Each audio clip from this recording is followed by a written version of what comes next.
اللہ کی قسم کھا کر کے کہہ رہا ہوں کہ آج بھی ڈلیوری اور بچے کی پیدائش بغیر آپریشن کے ہو سکتا ہے. اللہ نے طاقت رکھی.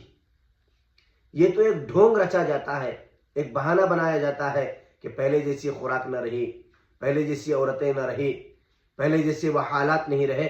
ہمیں آپ فیصلہ کر کے بتائیں کیا انسان کے علاوہ دیگر مخلوقات جو ہے، جانور جو ہے، ان کے یہاں ایسا کیوں نہیں ہوتا؟ ان کے یہاں آپریشن کا سلسلہ کیوں نہیں ہوتا؟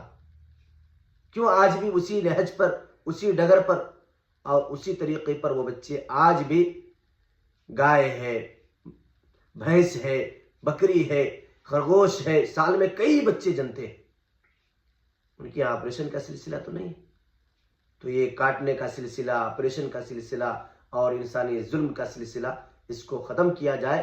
وہ قانون قدرت ہے، جب اس کا وقت آئے گا وہ آٹومیٹک باہر آ جائے گا. لہذا آپریشن کے چکر میں نہ پڑے، اللہ کی ذات پہ یقین رکھے اور جتنا ممکن ہو سکے نارمل ڈلیوری کرنے کی کوشش کریں.